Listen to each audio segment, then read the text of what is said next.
Professional finance culture is notoriously stuffy and conservative. I would say that most people that work in private equity, at a hedge fund, or in investment banking are generally going to steer on the side of extreme conservatism. The notable exception to this rule is venture capitalists, which often have to compete on the basis of personality as well as networking. But for most people that are walking the traditional finance path, it's almost always better to be more traditional and more boring. Don't take big risks when it comes to your resume or LinkedIn or networking. That means no flashy ties, no headshots on your resume, no really long bios on your LinkedIn profile. It's almost comical how muted and conservative some finance people are on LinkedIn. They won't have any descriptions, they'll maybe have 1 or 2 word titles. And to shed some light on this, I think the culture in finance has long been about guarding company secrets. If you have an edge or an advantage, it can be the core of your business model and how you make more money than other people. So very understandably, people at the top investment firms keep a lot of stuff close to their chest. Now, a lot of the stuff in this video is going to be relatively intuitive or obvious, but it's essential that you know it as a student. So tip number 1, always add a note when you send a LinkedIn request. This is by far the most important thing that is going to improve your networking. Do you know how many requests the average person gets? There's so many that people don't want to pollute their own network. So a lot of the times they're going to filter based off of the note. That's what I do. If someone leaves a nice, detailed, and specific note, I'm much more likely to accept them into my network. I would say there's virtually no point in sending a request unless you include a note.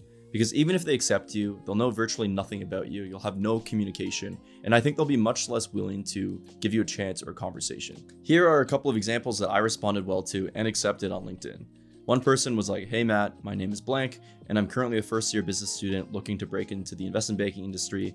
Lately, I've been watching a lot of your videos and have picked up extreme value from it." One other comment was, "Hi Matt, I'm a course student and your course helped me land a job in private equity. Wanted to add you to my network and say thanks a lot."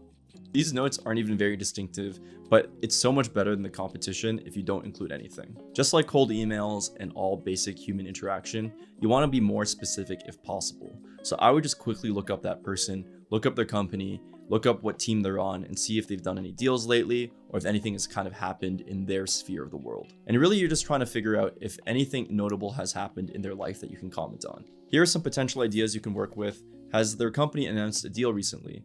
Is there a posting on their team that you're curious about? Has a company opened up an office in a relevant location?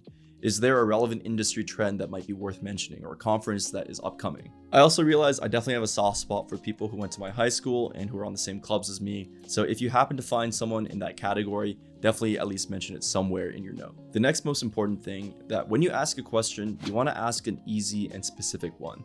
You don't want to ask anything that's too general. I honestly get annoyed when I receive a question that you could very easily Google or a peer of theirs could easily answer. Honestly, I still get messages from high school students asking me if their grades are good enough to get into a school that I did not go to. And that is a wildly inappropriate scope. I'm best suited to answer questions related to private equity recruiting or maybe people who want to switch from finance, but asking a question out of my domain is really off-putting and it comes off as unprofessional. Now, on the other hand, you could be way too general and I think that's equally bad. You shouldn't say something like, "How can I improve my career in finance?" That's something that you can very easily research, and without additional context, it just comes off as lazy.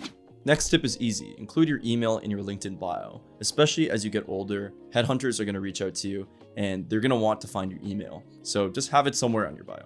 Next, I would say when you are going through recruiting, maybe consider reducing your visibility on social media.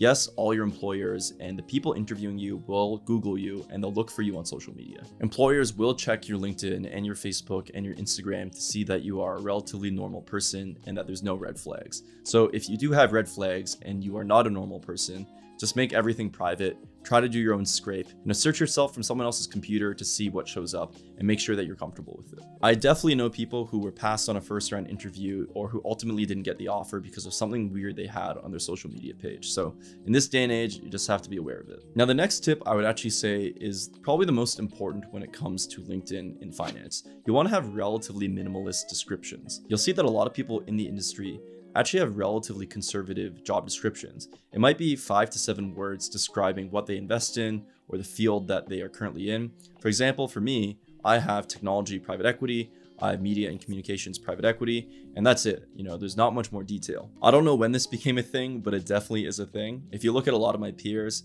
They'll just have their industry group or maybe the kind of businesses they invest in. A lot of people will have nothing. They'll just have the job title, no description. Because you have to be thinking, what is the advantage of showing a description? It's often better to have less information that's completely public, and if they're really interested, if it's a headhunter, they'll still reach out to you. You're generally opening yourself up to downside if you include a lot more information.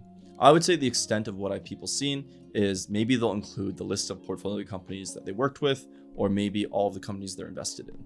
The exception to this, I think, is if you're working at a very unorthodox or hard to explain thing.